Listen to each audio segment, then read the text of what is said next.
मैदानात उभे झालेले आहात आणि सर कुठले मुद्दे असे आहे खास ते घेऊन तुम्ही मैदानात आलेले आहात? नमस्कार मॅडम, मी विशेष वसंता पुटाणे, नागपूर लोकसभा या क्षेत्रामधून बहुजन रिपब्लिकन सोशलिस्ट पार्टी तर्फे मी उभा आहे.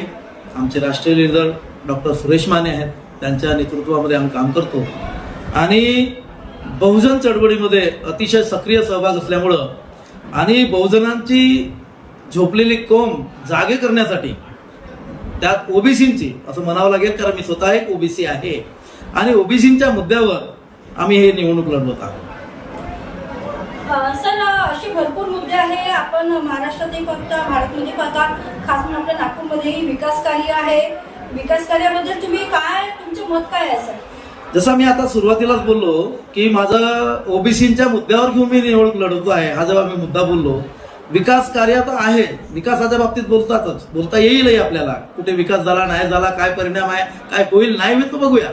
पण पहिला मुद्दा हा आहे की आम्ही ज्या ओबीसी समाजातून येतो, ज्या ओबीसी समाजाचं नेतृत्व मी करतो, गेले 50 वर्ष काँग्रेसचं शासन होतं, काँग्रेस सत्तेत होती, त्यातले 15 वर्ष आता हे भाजपचं शासन आहे. ह्या दोन्ही सरकार केंद्रामध्ये आल्या, दोन्ही सरकारने आतापर्यंत ओबीसीची जनगणना केलेली नाही. हे सगळ्यात महत्वाचा प्रश्न आहे आणि या मुद्द्याला घेऊन आम्ही भांडतोय. कारण एका जनावरांची गणना होते, माकडांची गणना होते, गध्यांची, डुकरांची, पक्ष्यांची, प्राण्यांची, सर्वांची गणना होते. पण एवढा मोठा 60% पर्यंतचा जो समुदाय आहे ओबीसी, त्याची गणना होत नाही. याचं 60% मी यासाठी म्हणतोय कारण 52% आरक्षण म्हणजे 52% समाज आहे त्यावेळेस मांडलं गेलं होतं. पण बिहारमध्ये आता ज्या वेळेला नितीश कुमारांनी गणना केली त्यावेळेला लक्षात आलं की ओबीसीची संख्या ही वाढून 67% पर्यंत गेली. म्हणजे किती मोठा समाज आहे. यावरून त्यामध्ये आम्हाला ते अधिकार हक्क का मिळत नाही हा प्रश्न घेऊन आम्ही आलेलो आहे. आला तुमचा प्रश्न होता विकासाच्या प्रश्नाच्या बाबतीत बोलायचं झालं, जर सर्वसामान्य माणसाचा विकास जर होईल, तो जर पुढाकार घेईल तर आम्हाला आनंद होईल. पण आज आमच्या देशाचे प्रधानमंत्री मोदीजी म्हणतात, कारण मी लोकसभा लढतोय, मला संसदेत जायचं आहे, तर आमच्या देशाचे प्रधानमंत्रीजी म्हणतात की काँग्रेसच्या काळात 35 कोटी लोकांना अन्नधान्य 5 किलो अनाज मिळत होतं, पण आज मोदीजी म्हणतात 80 करोड लोकांना अन्नधान्य आम्ही देतो. ही आमच्यासाठी गर्वाची नाही, ही दुःखाची गोष्ट आहे. कारण आमचा समाज हा गरिबीमध्ये खितपत पडलेला आहे. हे यावर सिद्ध होतं. त्याचं प्रमाण कोण देतं? या देशाचे प्राईम मिनिस्टर प्रमाण देतात. कुठला विकास झाला? हा विकासाचा जन्म ह्या 10 वर्षात झाला नाही तर पुढच्या 5 वर्षात होईल का? हा विचार समाजाने केला पाहिजे. सर हे झालं विकास बद्दल आपण बोललोय. सर आता आपण समोरच्या टप्प्यात जाऊ, जे आहे सर रोजगार आणि शिक्षण. सर शिक्षा आणि रोजगारसाठी बघता तर भरपूर बेरोजगार आहेत, त्यांना रोजगार नाही. आणि शिक्षा जर म्हटलं तर भरपूरसे असे प्रायव्हेट कॉलेजेस, स्कूल्स असे भरपूर झालेले, गरिबांना शिकायला त्रास होते. आणि खास म्हणून जे प्रायमरी शाळा आहे, जे गव्हर्नमेंट कॉर्पोरेशनचे शाळा आहे, कॉलेज आहे, हे बंद झालेले. सर याकडे कुठल्या दृष्टिकोनातून पाहता तुम्ही? मॅम, तुम्ही जर लक्ष दिलं असेल, गेल्या 5 वर्षापासून आम्ही सातत्यानं काम करतोय या नागपूर शहरामध्ये आणि मी प्रदेशाध्यक्ष या नात्यानं आणि नागपूर शहराचा नागरिक या नात्यानं विशेषतः लक्ष देतोय. आम्ही संविधान चौकामध्ये बरेच आंदोलनं केली. सिलेंडरचे भाव वाढल्यापासून तर शिक्षणात ज्या शाळा 16,000 शाळा ज्या बंद करण्याचा फैसला या महाविकास आघाडीची म्हणजे महायुतीची जे सरकार आहे यांनी घेतला आणि त्यामुळे आमच्या गरिबांच्या मुलांना शिक्षणापासून वंचित ठेवण्याचा जो प्रकार निर्माण झाला. कारण श्रीमंताचे पोरं हा उच्च शिक्षित होण्यासाठी किंवा प्रायमरी पासून तर इंग्लिश मीडियममध्ये किंवा कुठल्या तरी प्रायव्हेट शाळेमध्ये जात असतात, कॉन्व्हेंटमध्ये जात असतात, पण गरिबांच्या मुलांना जिल्हा परिषदच्या शाळेशिवाय किंवा महानगरपालिकेच्या शाळेशिवाय पर्याय नाही आणि त्या शाळा हे बंद करतात. म्हणजे गरिबांना शिक्षणापासून वंचित ठेवण्याचा घाट या सरकारने घातलेला आहे. त्यात राहिलं बेरोजगारीचं प्रमाण. आमचे देशाचे प्रधानमंत्री 2014ला निवडणूक लढले त्यावेळेला त्यांनी सांगितलं की 2 करोड लोकांना मी वर्षाला नोकऱ्या देणार. आज 10 वर्ष झाली. 2 करोडच्या हिशोबाने जर आम्ही विचार केला आणि 10 वर्षाचा जर विचार केला तर 2 करोडच्या हिशोबाने आता 20 करोड लोक बेरोजगार आहे, त्यांना रोजगार मिळालेला नाही आणि ही बेरोजगारी वाढलेली आहे. हे त्याचं प्रमाण आहे. सर आजच्या स्थितीमध्ये पाहता की आपल्या नागपूरमध्ये म्हणा की महाराष्ट्रात म्हणा सगळ्यात जास्त आपल्या इथे खास करून विदर्भामध्ये विदर्भ वेगळं झालं पाहिजे यासाठी भरपूर आंदोलन करतात. भरपूर सर त्यामध्ये तुम्ही कुठल्या दृष्टिकोनातून पाहता? सगळ्यात महत्वाची गोष्ट माझा एकच प्रश्न आहे बघा, माझ्या भूमिका बघा गेल्या 5 वर्षातल्या. या महाराष्ट्रामध्ये विदर्भवाद्यांनी आंदोलन केले, आम्ही सुद्धा विदर्भासाठी इथं सभेत म्हणजे विधानसभेवर आम्ही आंदोलन केलं, मोर्चा काढला. त्यापेक्षाही अजून एक वेगळी गोष्ट, 2017 आम्ही विदर्भ वेगळा भावामधून मुंबईला 35,000 लोकांसह मोर्चा काढला.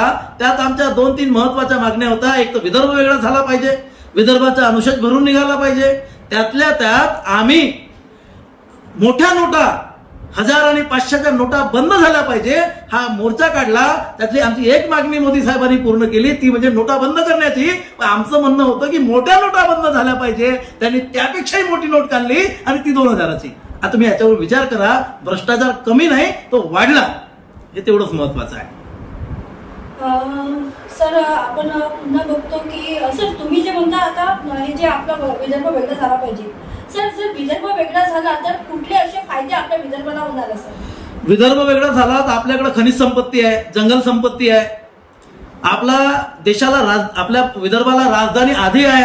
CPN बेरारची राजधानी आधी नागपूर होतच, तिला करार घेऊन आम्हाला उपराजधानी बनवलं. हा सगळ्या गोष्टी भौगोलिक गोष्टी जर विचार केला तर विदर्भाच्या विकासासाठी जर वेगळा झाला विदर्भ तर निश्चितच महाराष्ट्रापेक्षा आणि इतरही राज्यापेक्षा अतिशय प्रगती चांगली करेल असा माझा ठाम विश्वास आहे. सर तुम्ही समाजासाठी जे समाजात राहता तुम्ही त्यामध्ये जे वृद्ध वगैरे आहे 60 वर्ष त्यांचे क्रॉस झालेले आहे, अशा लोकांना सर भरपूर लोकांना नोकरी नसते, पैसे नसते, काही नसते, त्यांना ते समोर जगू नाही शकत, भरपूर प्रॉब्लेम येते.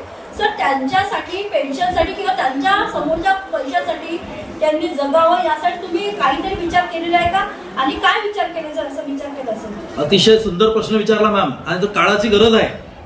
कारण तुम्ही जो प्रश्न केला की वयोवृद्ध लोकांना काय असलं पाहिजे, तर आम्ही जो बहुजन रिपब्लिकन सोशलिस्ट पक्षाच्या वतीने जो मुद्दा मांडलेला आहे, आमच्या शेतकरी असेल, शेतमजूर असेल, शहरामध्ये असताना शहरामध्ये काम करणाऱ्या भांडेवाल्या असतील, झाडूपोछा करणारे असतील, ज्या वयोवृद्ध महिला असतील, ज्या असंघटित आहे, ज्यांच्या संघटना नाही आणि त्यांचं वय झाल्यानंतर त्यांना त्यांचे मुलं त्यांचे आप्तसंबंधी दूर करतात कारण तुच्छ काम करतो बा असं जे म्हणतात, अशा लोकांसाठी आमचा पक्ष एक महत्वाची योजना घेऊन येणार आहे की त्यांना प्रति महिना दरमहा त्यांना 5,000 रुपये पेन्शन मिळाली पाहिजे.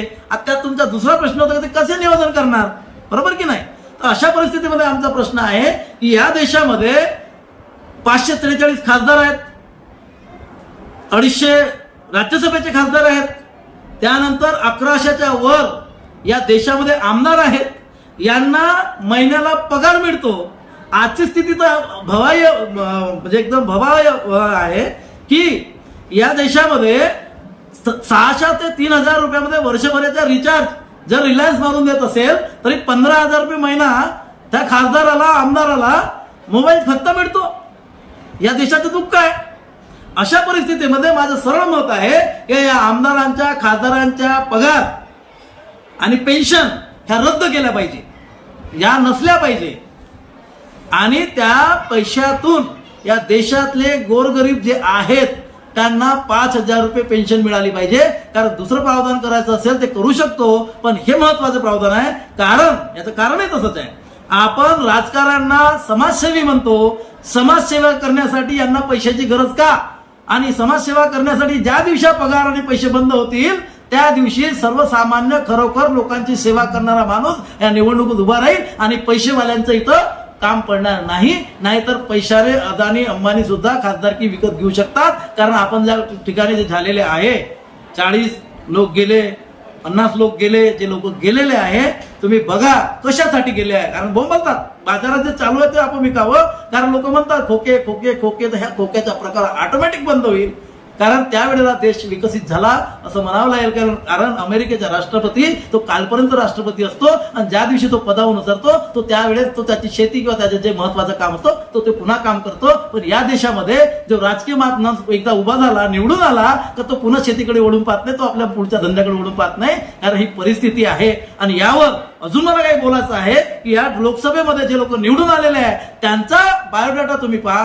ते ज्या वेळेला निवडून यायचे होते, पदाधिकारी बनायचे होते, त्यावेळेला त्यांची काय परिस्थिती होती आणि आता त्यांची काय परिस्थिती आहे ह्या गोष्टी तुम्ही समजून घ्याव्या. आणि बरेच लोक आता बोलत असताना एक गोष्ट लक्षात आली आहे की संविधान वाचवायचं आहे, कुणाला तरी हटवायचं आहे, कुणाला तरी बसवायचं आहे. ही भूमिका ज्या वेळेला मांडतात त्यावेळेला मला सरळ म्हणायचं आहे की ज्यांची प्रॉपर्टी, शेतकऱ्याचा पोरगा जर पुढे येतो, ज्यांची प्रॉपर्टी लाखावर होती ती आज करोडावर गेली, उद्या जर त्यांना सीबीआयने, ईडीने जर नोटीस पाठवली तर ते त्यांच्याकडे जातील नाही याची काय गॅरंटी आहे? हा प्रश्न समाजाला विचारला पाहिजे. एवढंच बोलतो. आणि माझं चुनाव चिन्ह कपाट आहे. त्या कपाटाला आपण भरभरून मतं द्यावं आणि मला या लोकसभेतून निवडून द्यावं ही समाजाला मी अपील करतो आहे. कारण माझं जर चुकत असेल, मी जर बरोबर नसेल, योग्य नसेल तर तुम्ही सगळ्यांचा 20-25 वर्षाचा बायोडाटा चेक करा की कोण योग्य कोण अयोग्य तपासा आणि नंतरच मला वोट करा. ही एवढी अपील मी समाजाला करतोय. जय भीम, जय भारत, नमस्कार.